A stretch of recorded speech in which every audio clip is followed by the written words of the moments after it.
तो उसी से आपको पता चल जाता है कि बाबा की क्या इंटेंशन है, बिजनेस का इंटेंशन है या लोगों को बचाने का इंटेंशन है आपको।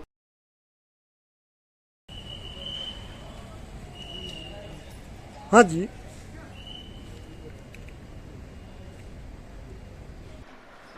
नमस्कार, मैं राजवीर सिंह सोलंकी, विकासशील भारत के लिए। हम पहुँचे हैं सफदरजंग हॉस्पिटल, जहाँ पर फोडा प्रेसिडेंट डॉक्टर साहब हमारे साथ हैं। डॉक्टर साहब से जानना चाहेंगे, कल इन्होंने ब्लैक डे मनाया था, आज पुनः मीटिंग हुई है, तो क्या क्या रहा जो आजकल आयुर्वेद बनाम एलोपैथी, बाबा बनाम डॉक्टर, जो चल रहा है मुद्दा। बहुत बहुत स्वागत है डॉक्टर साहब हमारे चैनल विकासशील भारत पर। धन्यवाद। सबसे पहले तो ये आयुर्वेद बनाम एलोपैथ तो बिल्कुल भी नहीं है। ये रामदेव बनाम डॉक्टर्स हैं, जिन्होंने बहुत ही गलत रिमार्क दिया है डॉक्टर्स के लिए। और उस समय जब हमारे सारे डॉक्टर्स कोरोना मरीजों के इलाज में जूझे लगे पड़े हैं पूरे दिन, और बहुत सारों की जान भी चले गए हमारे डॉक्टर्स के मरीजों को ट्रीट करते वक्त, तो इस समय इनका बयान देना बहुत ही गलत था। और कल हमने इसके अगेंस्ट में एक ब्लैक डे प्रोटेस्ट भी किया था, नेशन वाइड प्रोटेस्ट था, उसमें करीबन 10,000 से ज़्यादा लोग जुड़े थे पूरे देश से, और ये काफ़ी सक्सेसफुल रहा प्रोटेस्ट। डॉक्टर साहब, जिस तरह सरकार का स्टैंड रहा है, इसके ऊपर आपका क्या रिएक्शन है?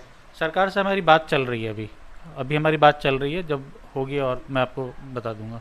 सबसे छोटा सा ये बड़ा बुरा लगा, डॉक्टरों के लिए टर टर बोलना, या मैं मतलब पुलिस मुझे अरेस्ट कर, किसी बाप में दम नहीं है। हम भगवान मानते हैं डॉक्टरों को, भगवान का दर्जा दे रखा है हमने, और कोई इस तरह के हमें भी गुस्सा आता है। बिल्कुल, ये तो गलत बोला ही है उन्होंने, और इसीलिए के लिए तो ब्लैक प्रोटेस्ट किया था हमने, ब्लैक डे प्रोटेस्ट किया था।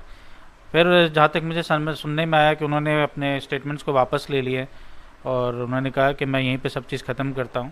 तो ये बहुत अच्छी बात है अगर वो अपनी गलती को मान रहे हैं तो। तो जिस तरह डॉक्टर साहब आईएमए ने उनके ऊपर एक मानहानि का दावा किया था, तो उसको भी आप लोग वापस ले रहे हैं? ये आईएमए का मैं नहीं बता सकता, वो तो आईएमए से आप बात करेंगे। मैं तो फोडा को रिप्रेजेंट करता हूँ, फोडा ने ऐसा अभी कोई क्लेम नहीं किया है ओके। मानहानि का। हमने तो बस प्रोटेस्ट का ऐलान किया था, हम प्रोटेस्ट किए। नहीं, उन्होंने बोला डॉक्टर साहब कि मैं वैक्सीन भी नहीं लगवाऊंगा मैं, और इस तरह के कोई भी बयान दे देते हैं वो डॉक्टरों के बारे में, जो कि मतलब समाज में भी आक्रोश है कि जिन्होंने करीब मैं समझता हूँ हज़ारों डॉक्टरों ने जान कमाई है, और मतलब नंबर 1 पे आकर के, फ्रंट पे आकर के जनता की सेवा की है, और कोई इस तरह से बोले तो जनता में उबाल है। जनता के लिए क्या कहना है आपका? जनता के लिए बस मैं यही कहूँगा कि उनकी बातों में ना जाएं और अपने वैक्सीन लगवाएं, क्योंकि वैक्सीनेशन आज की डेट में बहुत ही ज़रूरी है। बड़े से बड़े लोग ले रहे हैं, सबको ही लगवा रहे हैं। वो जनता को भ्रमित ना करे, और उनकी बातों में ना जाए जनता, और वैक्सीन ज़रूर लगवाएं। तो डॉक्टर साहब एक अंतिम प्रश्न है, उन्होंने मतलब कई बार वो एलोपैथिक और आयुर्वेदिक में झगड़ा करवा देते हैं, तो ये क्या चीज़ है? पद्धति पद्धति होती है, इलाज कराना है, कहीं से भी कराए कोई, ये झगड़ा इस बात किस बात का है ये? हमें आयुर्वेद से कोई मतलब ही नहीं है, मतलब कोई गुस्सा ही नहीं है, कोई किसी तरह कोई ऑब्जेक्शन नहीं है। तो मैं आयुर्वेद के बारे में कुछ कमेंट नहीं करूँगा। ये हमारी लड़ाई उनके स्टेटमेंट से, ना कि आयुर्वेद से। डॉक्टर साहब साथ में शुभ नाम क्या है? डॉक्टर नीलेश तनेजा। डॉक्टर नीलेश जी, आपका क्या कहना है ये विवाद में सारे बाबा के में? और नहीं, बहुत ही दुर्भाग्य वाली बात है कि ऐसी शब्द उनके मुंह से निकले। जो डॉक्टर शहीद हो गए कोरोना में काम करते करते, कोरोना के पेशेंट को इलाज करते करते, उनके बारे में अगर कोई इस तरीके से बात कर रहे हैं तो ये हमारे को बड़ा खेद है, हमें दुख है इस बात का, और वही हमने ब्लैक प्रोटेस्ट करके उसको एक्सप्रेस किया है।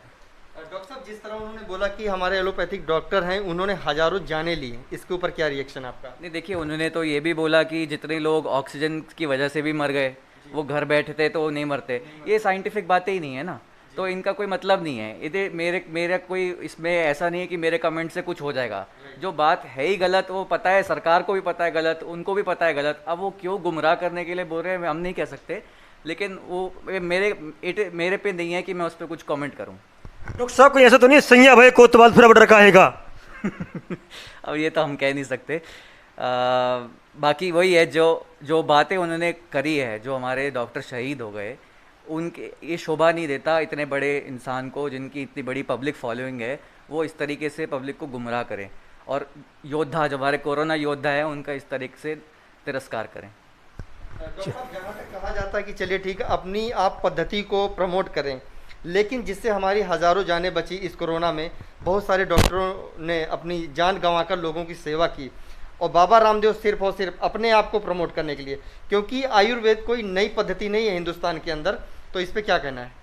बाबा रामदेव को तो अपने बिजनेस पे ही ध्यान देना है, उनको पेशेंट केयर से कोई उतना खास मतलब नहीं है। जी। और रही बात एलोपैथ या फिर हमारे मेडिकल सिस्टम पे कोई क्वेश्चन उठाने की, तो हम दिन रात मेहनत करते हैं, हमें किसी की पैथी से कोई परहेज नहीं है, हम अपनी ट्रीटमेंट करते हैं, वो हमारी अलग अपनी गाइडलाइंस के हिसाब से चलती है। उस पर रामदेव का कमेंट करना थोड़ा सा बचकाना सा लगता है, जो कि उनको समझना चाहिए। डॉक्टर साहब पहले शुभ नाम क्या है आपका?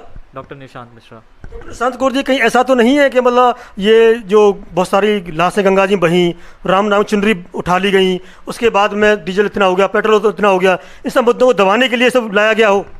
अब ये सारे राजनीतिक मसले शायद यहाँ पे डिस्कस ना हो तो ज़्यादा बेटर है, ये उनको डील करने दीजिए। तो डॉक्टर साहब जिस तरह वो बोल रहे हैं कि हम हिंदुस्तान में स्वदेशी लाना चाहते हैं, तो स्वदेशी के नाम पर जिस तरह बाबा स्वदेशी आंदोलन बाबा रामदेव का कोई एकाधिकार नहीं है, आज से स्वदेशी नहीं है, स्वदेशी आज़ादी से पहले से इस देश में चला था। महात्मा गांधी खुद स्वदेशी को प्रमोट किए थे, तो स्वदेशी पे रामदेव का कोई एकाधिकार नहीं है। सर नहीं, जिस तरह वो बोलते हैं कि स्वदेशी अपनाओ, भारत को समृद्ध बनाओ, जहाँ पर करना 25 रुपए चाहिए। किलो का आटा मिल रहा है, वहीं पे बाबा रामदेव का आटा 40 रुपए किलो मिल रहा, तो इससे स्वदेशी बनाने से ये तो लोगों जो को स्वदेशी खरीदने से क्या लगता है कि मार्केट भारत समृद्ध हो मार्केट जाएगा? में जो भी सामान है, लोग काफ़ी फ्री हैं अपने सामान को कंपेयर करके खरीदने के लिए। स्वदेशी अगर लोग अपनाना चाहते हैं तो अच्छी बात है, लेकिन इस कॉस्ट पर की डबल रेट पर? ये तो फिर लोगों को ऑब्जेक्ट करना चाहिए ना। जी। डॉक्टर साहब एक बार उन्होंने मतलब कहा है कि एलोपैथिक ईसाई पद्धति है, तो ये धर्म के नाम पर इस तरह की भड़काना अच्छी बात है क्या? अब उनको जो बोलना है वो उनकी विचारधारा है, ये हमारी विचारधारा है ही नहीं कि हम इसको क्रिश्चियन माने या किसी को हिंदू माने। हमारे लिए चलिए डॉक्टर साहब अंत में हम कोई ट्रीटमेंट कोई किसी धर्म विशेष से, किसी जाति विशेष से नहीं होता है। नहीं होना चाहिए, बिल्कुल ऐसा ही ना डॉक्टर और साहब? होता भी नहीं है, ये तो बस दिमाग की बातें हैं, चलिए ऐसा कुछ बहुत होता बहुत नहीं। शुक्रिया सर हमसे बात करने के लिए। डॉक्टर साहब अंत में जनता के लिए और बाबा को सद्बुद्धि दिया जाए, क्या कहना है आपका? बाबा जी के लिए यही कहना है कि आगे से ध्यान रखें, ऐसा स्टेटमेंट पब्लिक प्लेस पे ना दे जिससे किसी भी कम्युनिटी को बुरा लगे, और जनता के लिए यह है कि बाबा की बातों में ज़्यादा ना जाए और अपना वैक्सीन ज़रूर लगवाएं। डॉक्टर साहब एक लास्ट सवाल मेरा, अभी थोड़े दिन पहले उनके सहयोगी आचार्य बालकृष्ण जी एम्स में हरिद्वार में भर्ती हुए थे, उस समय बाबा ने उनको अपने पास रख के इलाज क्यों नहीं किया, फिर एलोपैथ के पास क्यों लेके आए? इसके बारे में क्या रिएक्शन आपका? तो उससे से आपको पता चल जाता है कि बाबा के क्या इंटेंशन है, बिजनेस का इंटेंशन है या लोगों को बचाने का इंटेंशन है, आपको पता चल जाता है इसी से। चलिए बहुत बहुत शुक्रिया। बहुत बहुत धन्यवाद डॉक्टर साहब, आपने हमें समय दिया, बहुत आभारी हैं आपके। जय हिंद, जय भारत।